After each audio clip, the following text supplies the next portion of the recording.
Excellent. Okay, so thank you very much, everybody. And on behalf of the Institute of Cornish Studies, I'd like to make a very warm welcome to Eleanor and Gage. And Gage, if you'd like to start us off, please, by telling us about the Cornish diaspora in Grass Valley. Thank you. Well, a warm welcome to everyone who is attending to Grass Valley, where I'm speaking to you from.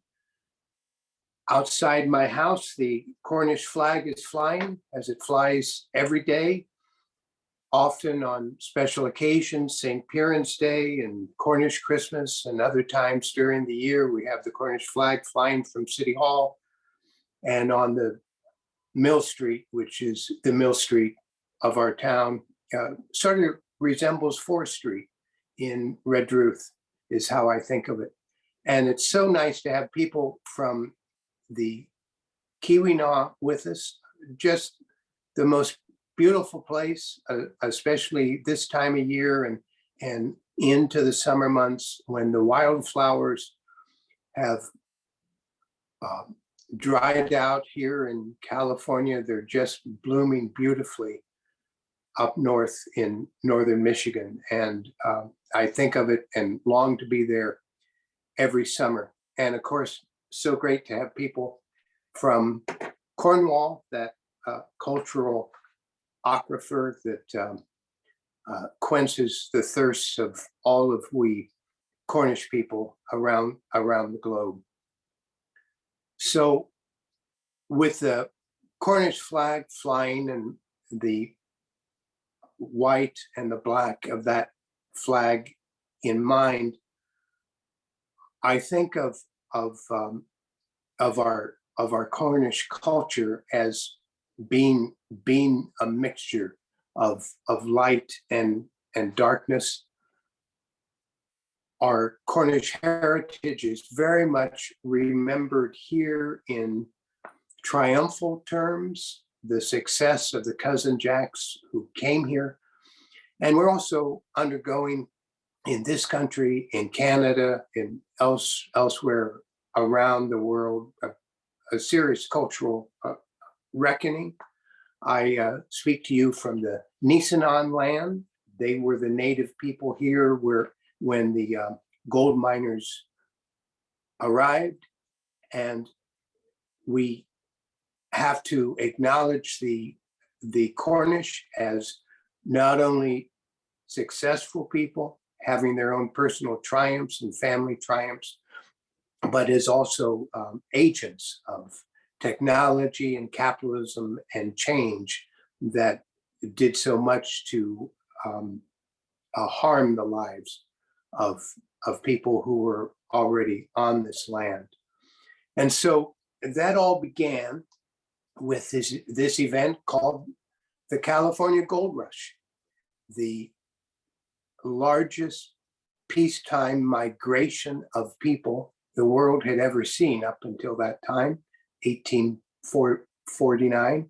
Gold was actually discovered in California. We say discovered. The Spanish knew it was here, but didn't know exactly where in quantity, in economic quantities.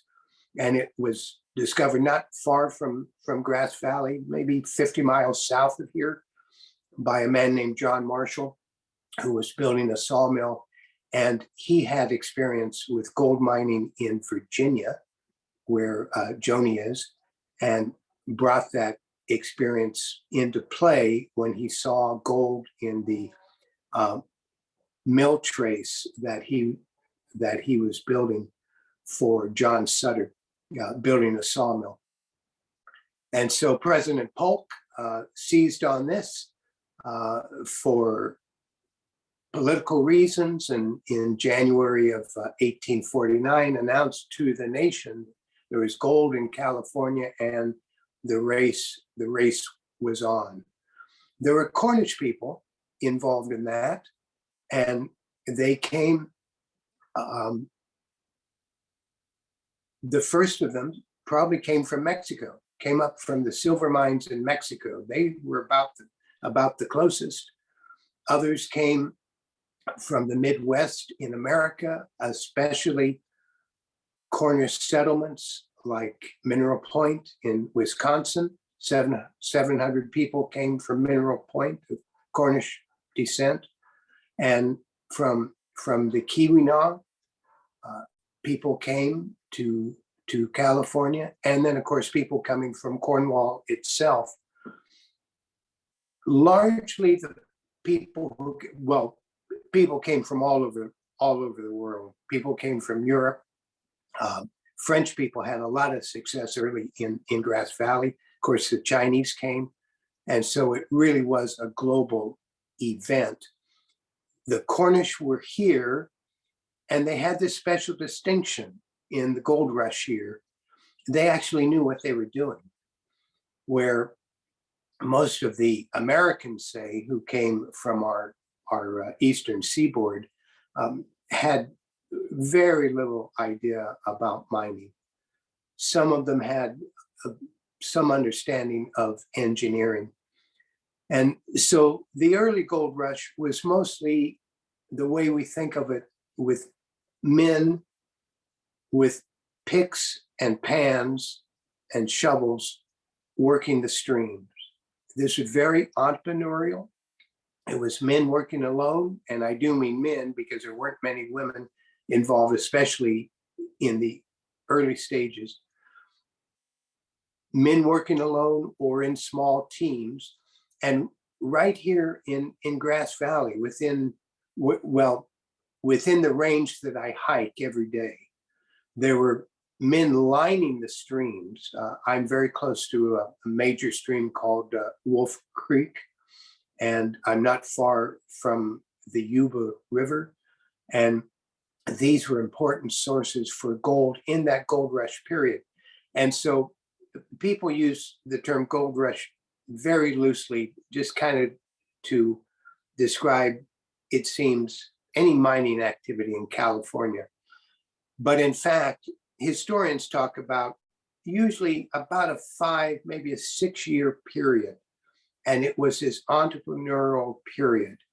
And right here, it was going on in Grass Valley and all over the gold region of California, which is a region, a gold field, 100 miles wide and 350 miles long.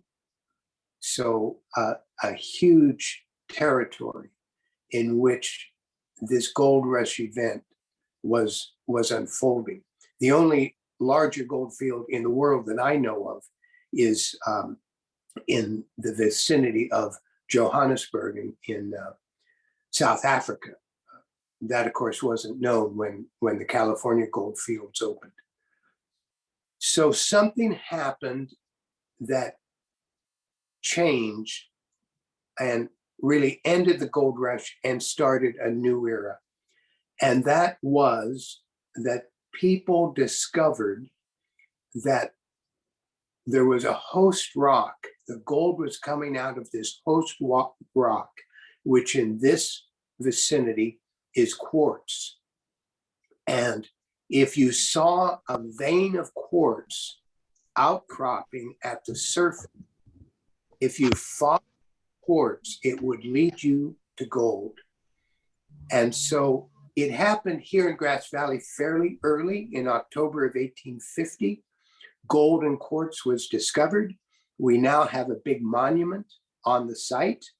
It's attributed to a Cornish person, though in fact, we strongly suspect it wasn't a Cornish person, but it was the Cornish who put up the monument.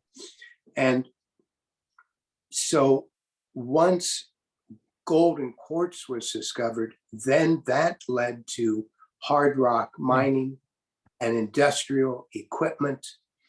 And then that led to a mass migration just of Cornish people, because they had the skills for that kind of work, and they were recognized by influential people, affluent people who had come to California, that those were the workers that they needed. And so here in this town, by 1861, the newspaper was reporting that most of the mining was carried on by Cornish people. And that was the beginning of Grass Valley becoming a Cornish town. And Grass Valley and the mining districts around it. And early on, this mining law, the American notion of mining law, was really established in California in the gold rush time, and these mining districts were established. And you kind of think of them kind of like parishes, about the size of parishes, and except they're not ecclesiastical, they're mineral, and they're centered around the mineral resources of this small region. And so Grass Valley and the areas around it were the richest mining districts in all of California. There are some other rich districts, some north, but mainly south of here, in what is known as the California Mother Lode, and Cornish people were opening mines there too. But the place where they really came to dominate was here in Grass Valley. So by 1890, a woman came traveling through, matter of fact, she visited the Keweenaw, she visited Colorado, I think she was in Arizona, and she would write reports back to the Cornish newspapers of her visits. I've never been able to track her down. She signed her column simply as a Cornish girl. I suspect she was more than a girl. This was a very insightful woman who wrote about these areas. And she wrote about Grass Valley, and by her account, Grass Valley was 60% Cornish people. And I think she literally meant 60% Cornish immigrants living in Grass Valley by that time. So it really had become a Cornish enclave. There's our sister city here. It's 4 miles away, as close as say Houghton and Hancock and Calumet on the Upper Peninsula of Michigan, or as close as Red Ruth and Camborne in Cornwall. Our sister city, Nevada City, was very much a city of what historians call old American stock, people who came over with the original colonists, people who descendants came on the Mayflower, or came to Virginia in the early days, and they settled Nevada City and have left this beautiful town there that is really a treasure in the Sierra Nevada mountains. Grass Valley, much more the heritage of an industrial town and very much an immigrant town, because the Cornish dominated. The second ethnic group were the Irish. And in 1911, we got a new newspaper editor in this town, and he was recruited from beyond Grass Valley, matter of fact, beyond California. He was recruited because of some outstanding reporting he had done in the Southwest of the United States and northern Mexico. And he came here having been in a lot of mining camps and knowing a lot about mining towns and knowing them to be fairly primitive places. And he came to Grass Valley, rode into town. We had a narrow gauge railroad then that connected us with the main line, expecting to see a fairly humble mining camp. And he got off the train and walked into town and saw the shops and the sophisticated merchandise and saw the churches and the schools. And he saw a mining town like he had never seen before, because he found this sophisticated, well-settled place. And then he discovered that he had entered, as he said, a foreign country, because he heard all these Cornish accents. And by his calculation, 75% of the town was made up of Cornish people or their descendants. And so the Cornish very quickly moved from the mines to the main street. Our earliest merchants, many of our earliest merchants were Jewish Americans. They were New Englanders, and they were Cornishmen who had some success with a mining claim locally, some success maybe as tribute miners, some success maybe high grading, which means helping yourself to the produce of the mine. And they set themselves up in shops on the main street, on Mill Street.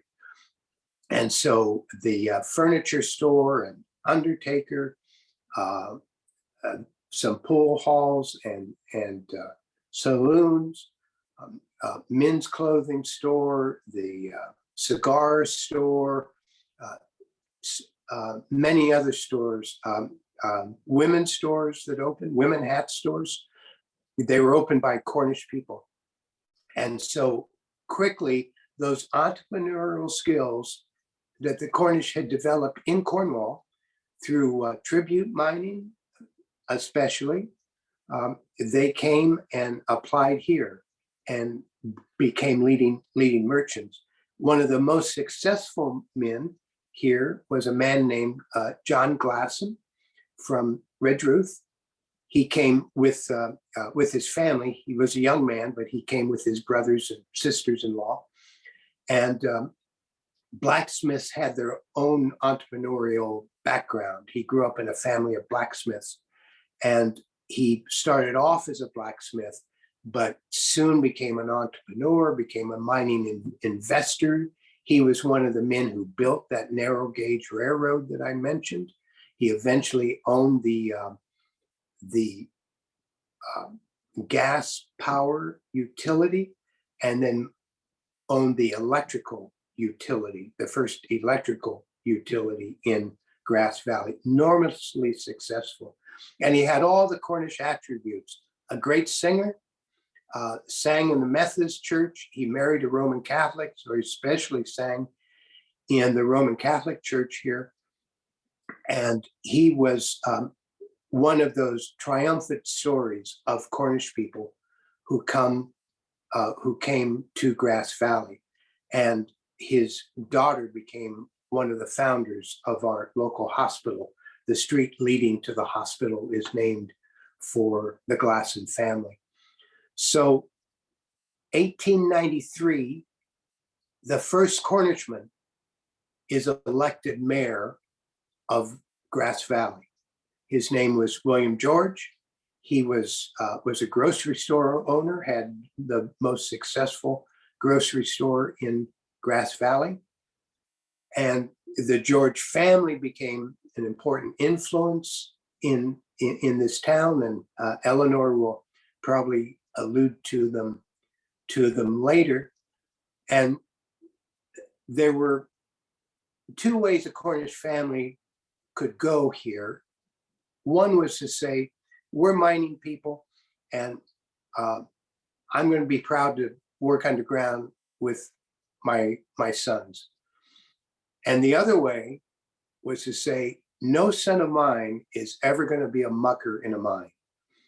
And so those tended to be the Cornish families that went into business and the Cornish families that went into education, because the schools here were very much influenced by Cornish women and Cornish men who became the town's school teachers. And so during the mining era, and now in the 20th century, the Cornish had more than a sense of belonging here. They had a sense of ownership. And so there's a story, perhaps apocryphal, but sounds completely plausible to me. After the people started to buy automobiles and the streets were paved and people were driving, the miners were driving to work, for example. And at some point, the city realized, well, we need to put up some stop signs at intersections. And so a Cornish woman is driving a couple of her friends, and they're driving to a tea at the Methodist church. And she drives right through a stop sign. And her friends pointed out to her. And she says, well, those don't belong to we. The Cornish had to say, well, it's our town. We don't have to obey stop signs. We put those up, we take them down, and we do as we please in our own town. Well, I grew up in my own family with a recollection of that, with a family memory of that time when we Cornish people were so prominent in Grass Valley, where the town was sort of defined by our presence. And that really started to shift in the 1930s and the Great Depression. Both of our countries, this country and the United Kingdom, and countries all around the world, felt the pinch of that. Families suffered through that, whether they were here in Australia or any place else. And one of the results of that was that gold mining boomed, because any investment that in this country survived our stock market crash of October of 1929, any investment money that survived was looking for a safe harbor. And what could be safer than investing in gold? And so suddenly all this money flooded in to gold mining projects. And where we had by that time been reduced to really two major mines working here, but most of the smaller mines had closed during the 1920s, if not prior to that. In the 1930s, they reopened. And so in Grass Valley, we had something like 30 operating mines in the 1930s, employing ultimately about 2,600 men. And then those jobs promoting thousands of other jobs, because for those 2,600 mining jobs, manufacturing jobs, then you need butchers and bakers and candlestick makers, grocers to feed those families, carpenters to give them lodgings, and so forth. So the 1930s were a boom time here.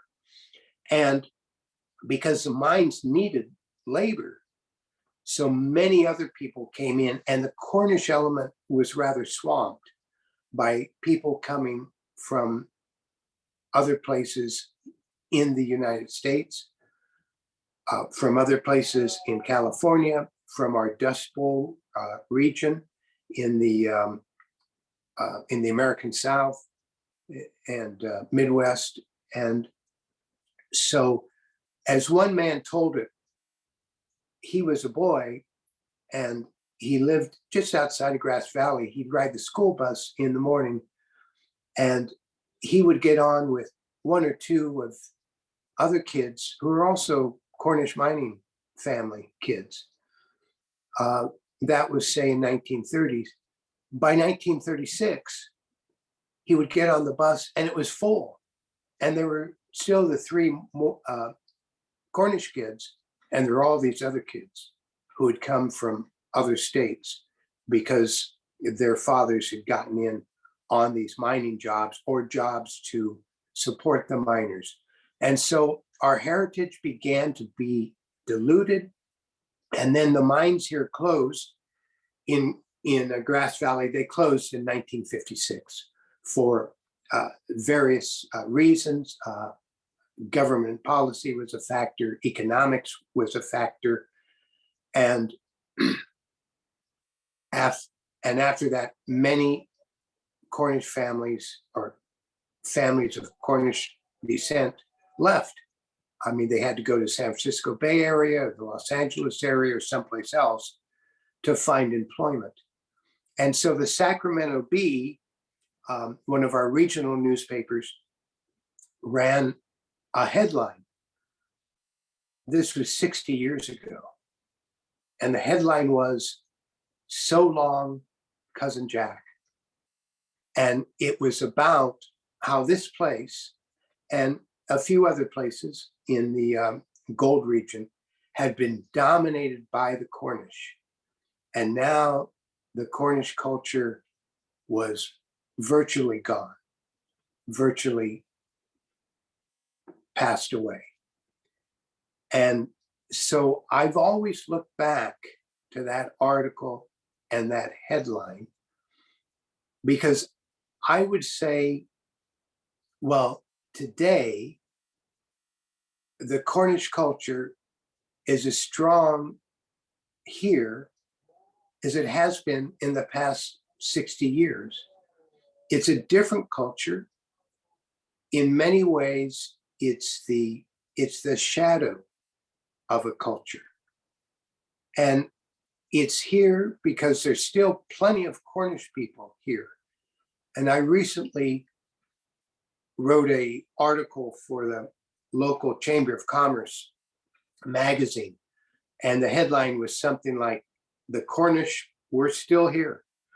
And I wrote about Cornish families, businesses that are owned by the descendants of the Cornish people on our elected officials, Cornish people in our hospital, medical care facilities, Cornish people in education who are still here and still part of this place. But it's not by chance that Cornish heritage is still remembered. And it's something that I call the Grass Valley Cornish Project. And in launching this unofficial, maybe unrecognized project, maybe a project only in my mind, but certainly a lot of other people are doing their part for it. We have to thank some people from Cornwall, and I would say especially, and I'll name them in the order of their publications about Cornish in America. Arthur Cecil Todd, Alfred Leslie Rouse, John Rowe, and then their son, or he's more like their grandson, Philip Payton, but especially Todd, Rouse, and Rowe invigorated the interest in Cornish heritage in the United States. And when I was a teenager, my grandfather, who was one of the last of the Cornish miners working underground, had a copy of Cecil Todd's book on his shelf. He had books by Rouse. He had books about Cornwall and about the Cornish in America. And I think for many of us who later became part of a Cornish movement in America, led by the Cornish American Heritage Society, those books were instrumental. And so for any of you who are historians out there, the work that historians do is indispensable for showing us where we've been, but also shaping where we are going. And so what we found in Grass Valley to keep this heritage alive is that we need allies. And so we have engaged with various institutions and organizations here in Grass Valley and in the county that we're in, which is confusingly called Nevada County, but it's Nevada County, California. We have engaged with churches, especially the Methodist Church. We've engaged with the Chamber of Commerce, with the Grass Valley Downtown Association. And Eleanor may talk about this later because she did this. We created sister city organizations with cities in towns in Cornwall. And we have presented Cornish culture as no longer an ethnic culture, no longer a badge of ethnic identity, but is a badge of regional identity. If you want to signal to people that you really belong in this county and this part of California, just start talking about the Cornish. Just talk about your love of pasties or some other trivial connection to Cornish culture. And it's a signal that you know the roots of this place and that you are really, really rooted here, even if you've only been here for 10 years or less. And I teach a Cornish class at the local college, Cornish history and culture class, which is part of this Grass Valley project, trying to bring more people in to share our culture with other people who weren't lucky enough to be born with Cornish heritage, so they can adopt it. We call it in Grass Valley, they used to call it in the 1940s and 50s, galvanized cousin jacks, people who have a patina of Cornish culture on them. And we now have a ceremony where we make naturalized Cornish Americans. It's kind of a gag, it gets a lot of laughs, but there's a serious intent to it. We give them certificates. People take these home, frame them, hang them in their houses. I'm a naturalized cousin Jack. I'm a naturalized cousin Jenny. And it's a thing that people take pride in and shows that they belong. And let me just close. I started off talking about the Nisenan. The Nisenan tribe that lived here, where I'm talking to you from, 90% of them were gone by 1860 in one way or another, disease, or had to flee, or had been murdered. And the Nisenan are now making a tremendous comeback here and probably have more presence here than they've had in 130 years, 150 years. And they are people who are they have to relearn their culture because their culture is completely swamped by American culture. And we Cornish have, in a lot of ways, had to relearn our culture too. And our trips to Cornwall have helped that. And the groups like the Cornish American Heritage Society, the Cornish Society of the Keweenaw, the California Cornish Cousins have helped in that. And we are Celts. We're always living on the precipice. It's always twilight for us, but we're always battling on. We're always struggling to survive. And I have every confidence that we will survive and our culture will be here in Grass Valley for another 50 years, another 100 years, and I hope even longer than that. thanks for listening. I look forward to the conversation later.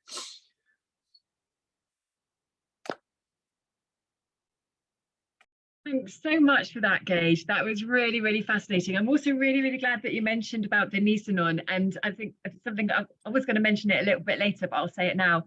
But in the Nisenon's effort to relearn their own culture, one of the things that they're really interested in from us in Cornwall is about the language revival, because they're wanting to revive the Nisenon language. And one of the things that we've done really well in Cornwall is revive the Cornish language. They're very interested in what we've done there, and how. So we're hoping that over the next little bit of time we'll be able to work with them and share these things. But I also have to say that some of the, you were talking about Cornishness is coming from Cornwall, but I think there can be a bit of mutual sharing and flowing of that culture back a little bit too. And I know, so for the benefit of people who aren't familiar with Grass Valley yet, Grass Valley on St. Piran's Day do a pasty toss. And we can talk about this a lot later, but I'm telling you this, we're gonna have a pasty toss in St. Austell next St. Piran's Day. It's decided, because it's such a cracking thing. Right, okay. Gage provided us with a lot of kind of setting or the background of where how Cornishness has kind of like ebbed and flowed over the years in Grass Valley. And one of the people who has been really key as part of the Cornish cultural revival in that area is Eleanor Kennitzer, who is the driving force behind choirs and music and singing in the town. So I'd like to warmly welcome Eleanor Kennitzer. It is wonderful to have you here. Okay, over to you. Thank you. Well, I'm a galvanized person, so I'm a galvanized Cornishman. And if you, as I talk longer, you'll hear that I'm actually from the East Coast, from North Carolina and Virginia, and proud of it, but am very proud to be an honorary Cornishman, a naturalized Cornishman.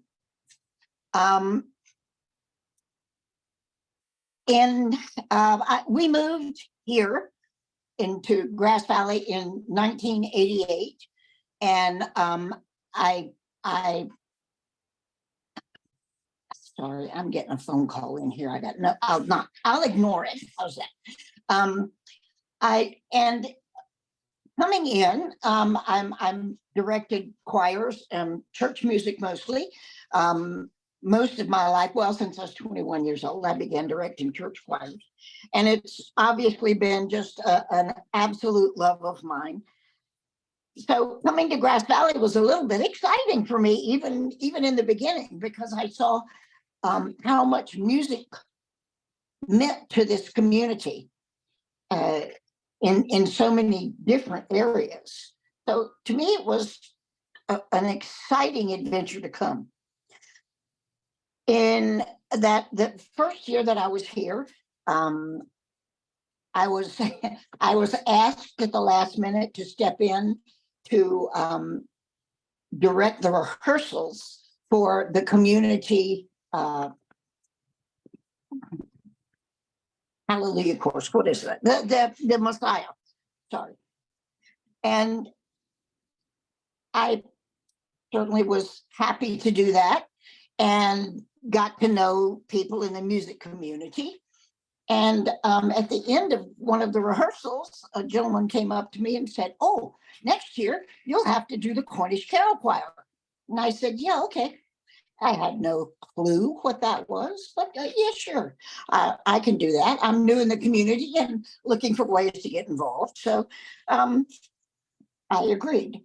Well, the next year, when I got a telephone call from the newspaper telling me that they were doing an article on the restarting of the Cornish Carol Choir, I was a little surprised because I didn't know really anything at all about the Cornish Carol Choir.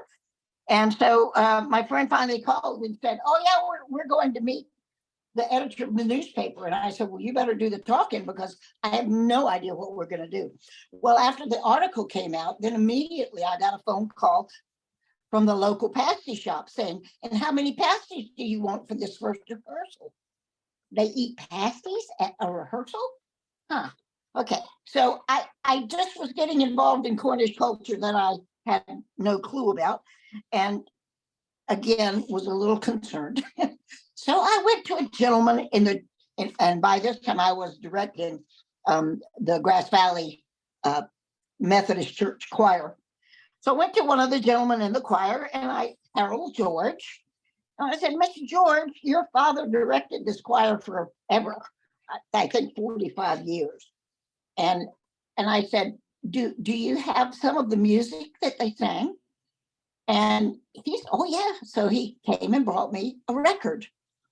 And I said, where's the music? And he said, oh, this is it. This is all we've got. Okay, well, what do I hand out to the choirs? He said, they learn it by rote.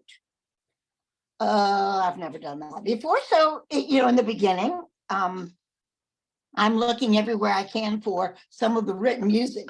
When he handed it to me, it was copied music from 1878. Not so correctly, but copied music by the musicians the singers from that point in time, and not really reproducible as far as I was concerned because the music's written incorrectly. So I had to start listening to it, copy the music down part by part, which is interesting because we do 4-part harmony. They do about 8-part harmony. The bassists sing whichever part they want, and we still do that. But at any rate, we finally got enough music to be able to sing. We still do the original 13 Cornish carols in the same order. I believe in tradition. The first few years I had people correcting me on how to pronounce words, and I would say, nope, that's not the way it was done in Cornwall. That's not how we're doing it here. We're singing the traditional way. They didn't like that, so they didn't sing very long, but that's okay. The Cornishmen did, and they loved it. In the beginning, and at very first rehearsal, I found out that women were not supposed to be in the choir. Women were not supposed to be directing the choir, and many of the men who were still around, who had sung in the last choir, didn't want any part of women in it. So, well, since I'm the director, I'm opening it up, and since in fact the choir stopped in the 1950s because the men had moved away, and their sons had moved away. Then we're going to have women in it in order to keep it preserved. We do what we have to. Again, some of the men didn't like that, but the ones who did were wonderful and supportive. And I always understood from the very beginning that there were 4 or 5 true Cornishmen in this choir who had been singing in this choir and started singing in this choir as little boy altos and had sung through the parts as they grew older. And this was their choir. This was not my choir, very much theirs. And if they wanted to correct me on something, that's fine. It was their choir. It's their heritage. And my sole purpose, even in the beginning, was to look at this as this is their folk music, their heritage music, and we're going to keep it the way they want to keep it. So we began this choir in 1990. And I will say before that, the choir itself had not been singing, but the original choir here began in 1878. And we say the Cornish carols have been sung since that day, every single Christmas, through today. And the reason I can say that is because Harold George Jr., he's not a junior, but that's what they call him. Harold George stood on the steps by himself every Christmas Eve after the choir was stopped, because he couldn't stand not having that tradition go on. And he stood by himself and sang the carols.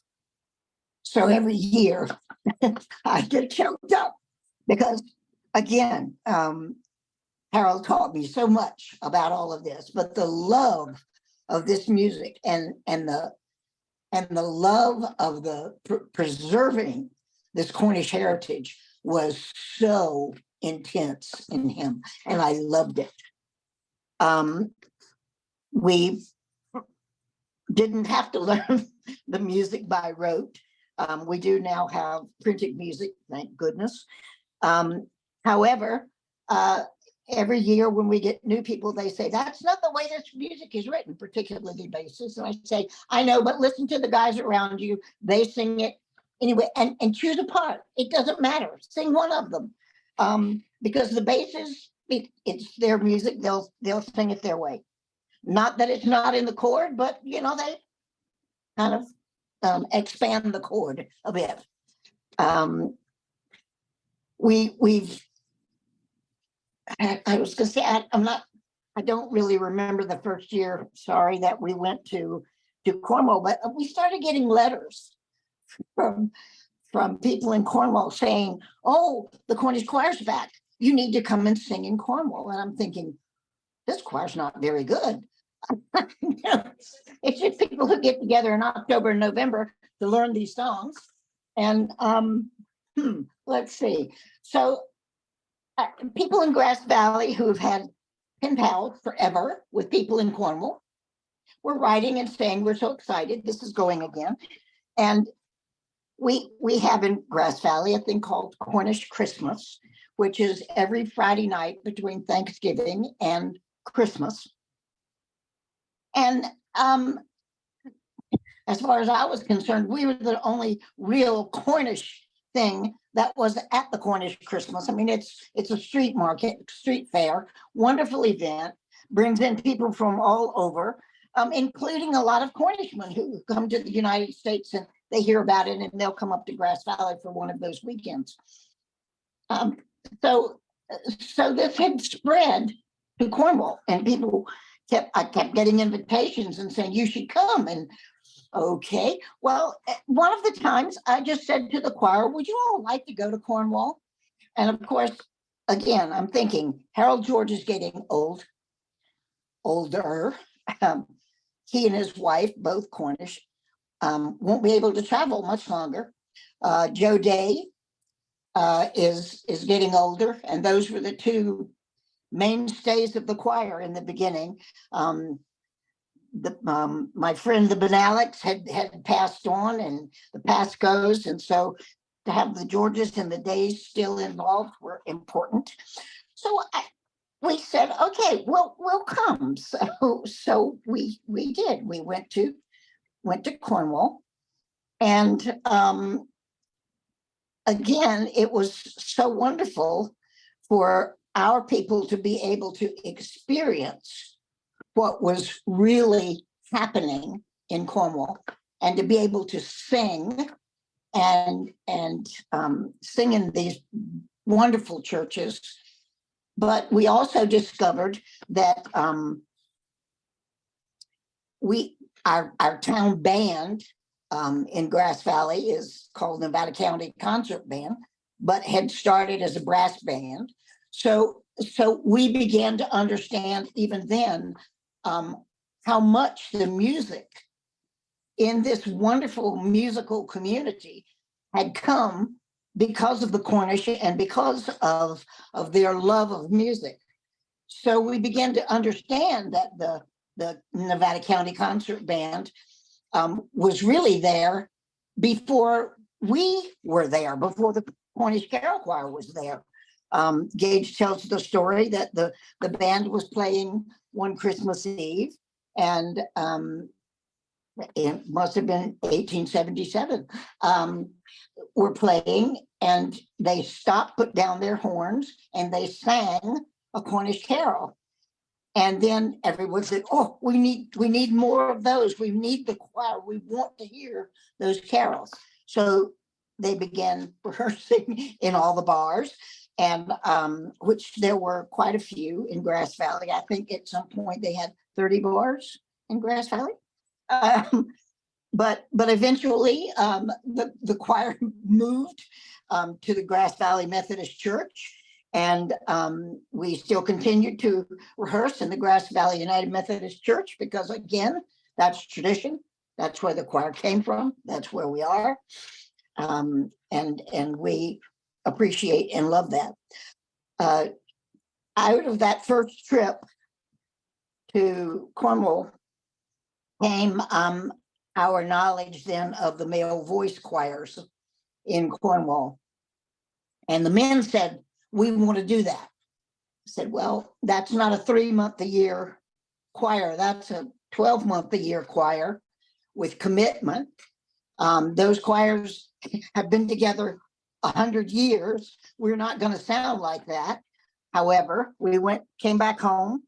I had enough men to start a small Grass Valley male voice choir. And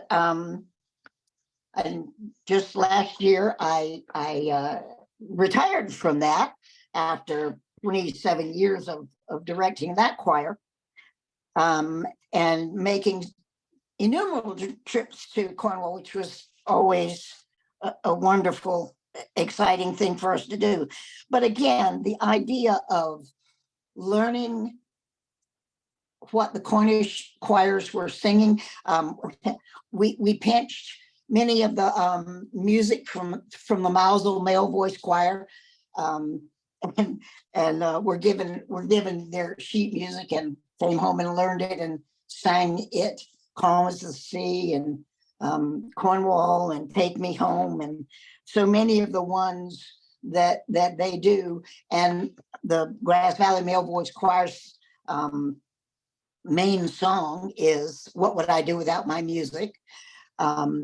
We sing, they now sing Cornish songs at every concert, just to remind the congregations that the Cornish music is still very much alive, and that the Cornish heritage is still crucial. At the last concert, Gage stood and gave a wonderful comment about the Cornish choirs and the Cornishness, and why that music is still so important in the community. So we started the male voice choir. We started, we were invited to Mausel, and then the Mare Zion choir came over to us. The Mausel choir also did. So we've had this wonderful exchange of culture just through the music and through the wonderfulness. It's interesting though that when the male voice Mausel choir was here, we all got together to sing some Cornish carols. And although the words are all the same, the music was all different because they were all from different regions in Cornwall and didn't sing the same ones that we did. I found out that ours were mostly from Logan. And again, I've always been a student of what in the world, because I'm saying, why are you all singing a different melody than we are? So it's been interesting and fun. Again, out of this came, I was a member of the twinning committee in Nevada City and Grass Valley. And Nevada City is twinned with Penzance. And so since that was the case, they thought that Grass Valley should be twinned with a French town. And I said, what? Okay. And they were working the group was working on some kind of twinning with a French town. And I just kept thinking, this does not seem right. Well, when we were on the trip, the first trip to Cornwall, and we were singing in different places, we were actually at that point called the Nevada County Carol Choir. And we just changed the name because I thought we needed to be a little broader in our perspective. Again, I had not a clue. I did not understand until we got to Bodmin, where, as I was doing a little patter before introducing one of the songs, they kept calling us the choir from Nevada and in the papers. And so I said, we're not actually from Nevada. We're actually from California. In fact, most of the people in this choir are from Grass Valley. And in the Bodmin church, there was this gasp that echoed. And I thought, uh-oh, what did I say? Okay. And afterwards, people came up and said, well, why in the world didn't you say you were from Grass Valley? That would have been wonderful. We know Grass Valley. And okay, again, my education in what Grass Valley even meant to those people in Cornwall, because again, so many of their relatives had gone there. They knew people who were in Grass Valley. They were pen pals with people in Grass Valley. And so again, I came home and immediately said, no, we are Grass Valley Male Voice Choir. We will never again change this name. That's who we are. Well, while we were in Bodmin, as I often do, open my mouth and insert my foot, I said to the mayor, well, yeah, we're looking for a town that we'd like to twin with in Cornwall, because our twin committee thinks we should twin with a French town, but we think we should twin with a Cornish town. And within 5 minutes, the Bodmin Town Council is over in the corner talking. Then they called me over. And within 6 months, literally, we were twinned with Bodmin, which was really pretty exciting. We talked about the things that were the same in Grass Valley and Bodmin, the shops, not so much the gold mining and such, but the industries that we had, and we were very similar. And they were very excited. And of course, I came home and said very sheepishly to our mayor, I think I've done something that you may not approve of, sir, but we're going to be twinned with Bodmin Cornwall. Well, fortunately, the mayor at that time was ecstatic. And he said, well, of course we are. And so, as I say, our two towns immediately got together, and within 6 months, and I understand usually it's a 2-year process. It took us 6 months. And I was very proud to say we have not ever twinned with a French town. We are Cornish. And we need to remember that as a crucial part of who Grass Valley is. It's to me, the heritage of this town is built on not only the mining, but also on the music and the musicality. And so we've enjoyed all of the times going back and forth and being able to do the music. When I was invited to teach the Cornish carols at the American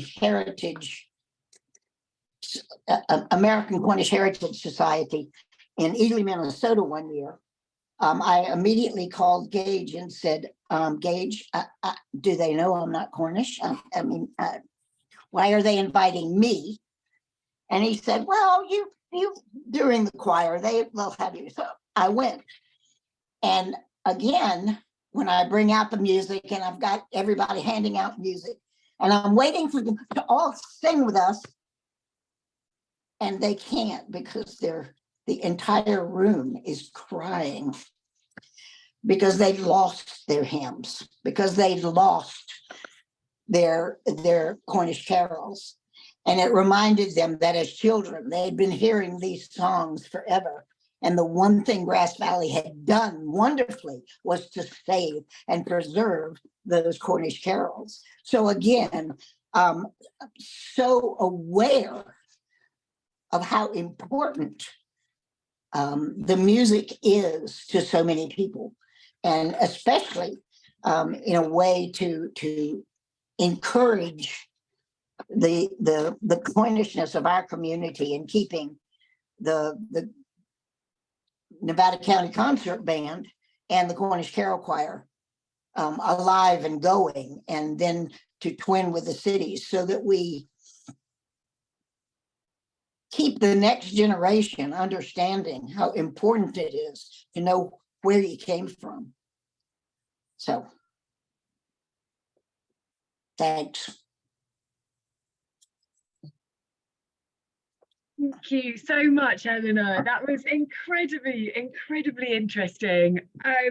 Yeah, and really fascinating. And just reflecting on your final little bit of a story there, when you're talking about how earlier we mentioned about how kind of culture goes back and forward, and you were demonstrating that so beautifully about how actually how it does that, and that kind of like sharing and that goes alongside it. Okay, right. I'm sure that lots of people have got lots of questions. I know that I have.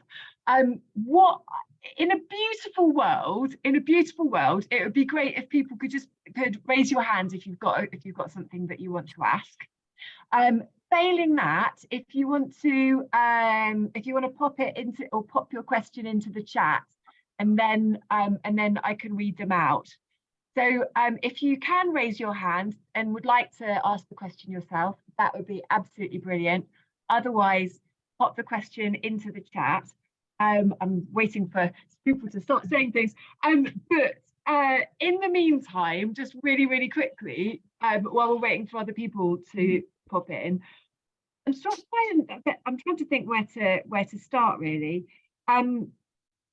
With this, really struck by the point that you were making, Gage, and Eleanor, that you picked up on about how Cornishness sort of like stops being like an ethnic identity, but it becomes like a regional identity, and it becomes an identity that people sort of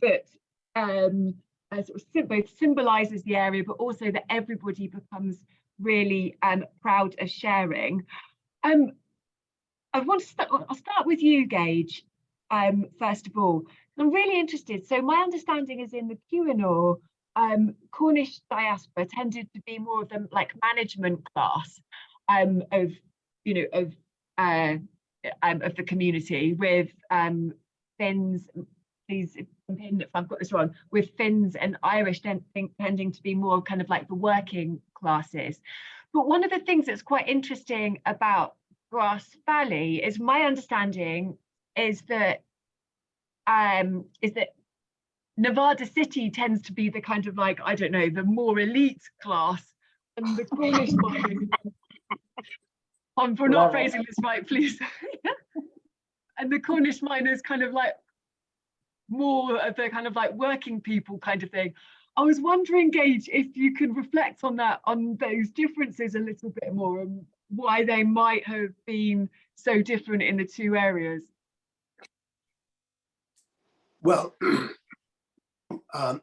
when you talk about the UP of Michigan, mines were operating there for a very long time, and as heavy industry, and they developed and were thoroughly had developed deep mining in Michigan long before the California gold. And so initially, I think you would have seen, yes, Cornish people in leadership positions, but you would have seen a workforce dominated by the Cornish. And then as immigration pattern changed in the United States on the UP of Michigan. Immigrants came in from other regions of Europe, and especially from Southern Europe, where people had mining heritage there that went back to Roman times. And so skilled miners came from Italy, from the former Austrian Empire, and they came for those mining jobs. And so that's when I think you saw a shift in the workforce, and you saw more people from Southern Europe in the working jobs, and more Cornish people in management jobs. And here in Grass Valley, the Cornish people rose up. Well, there were some Cornish people early on who were very successful as mine owners here.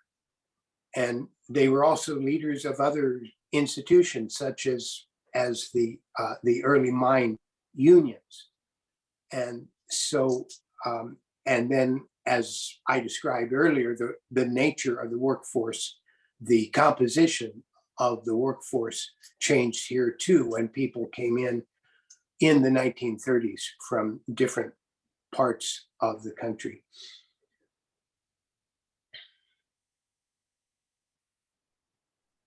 Thanks for that. So kind of like what you're saying really is that different settlement patterns produce different kinds of relationships in different kinds of communities, and that you can't sort of say, okay, so Cornish diaspora were this, but they kind of shift and change as in different settlements. Okay, we've got a question in the chat. So oops, it all keeps on moving, so I'm just trying to hold it still so I can get to it. Okay, Eleanor, is there a compilation of carols with music that is available in the US? This is from Robin Houts in California. I'm sure that we can now get one. There are compilations of Thomas Merritt carols, which we sing a number of, and I'm sure that we can get it through Amazon or whatever. I've never looked at that. Most of the books that I have, I bought when I was in Cornwall, but I'm sure there are collections. And Robin, I will look that up for you and find whether or not we can get those.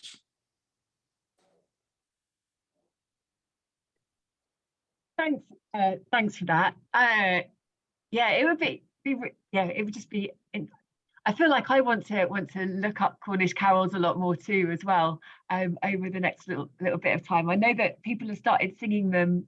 There's been a couple of specific carol choirs last winter or last autumn. I was a little bit tied up with coming over here, so I didn't really think about it too much, but these little things are like pique your interest, don't they? Okay, we've got a question from Mike here. Gage, located in the public library in Nevada City, is the AC Todd section of Cornish literature. Do you still add to that collection? Toddy is a hero of mine because of his work on Mexico. Naturalized Cornish American, thanks to your superpower and to the computing of my Irish father.